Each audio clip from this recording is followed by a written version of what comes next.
Om een uur als alvermoans wordt de verskate keren sketten op achter de halven in Ljouwert. Gewoon buurtbewoners waarom de band binnen het sjoegen. Ze sjoggen dat die zittenden van 2 auto's belutsen binnen bij de schitterij. Het is eerst onduidelijk of de verwonden binnen. Nou, er is in ieder geval 1 man gewond bij geraakt. Die is na het incident naar het ziekenhuis gegaan. Daar heeft hij zich in het ziekenhuis gemeld, is opgenomen.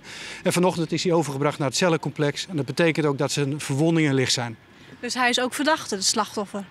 Nou, op het moment dat je nog niet zeker weet wat er gebeurd is en het kan zijn dat er vanuit 2 auto's geschoten is, ja, dan moeten we elke persoon die daarbij betrokken is als verdachte aanmerken.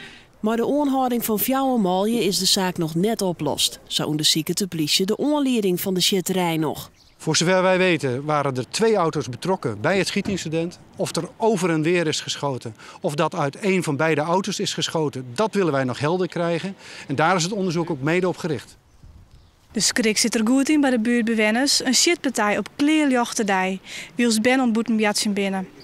Buurtbewoners waren net voor de camera te reageren om ze gingen donder haar wollen, vertelt hij je letterlijk. Nevens buurtbewoners had de juiste joen verderop in de stritten een invalwester op de politie, waarbij 1 persoon onhouden is. De politie wil net zeggen of het om 1 van de vrouwen vertochten gaat. De politie sluit meer aanhoudings net uit.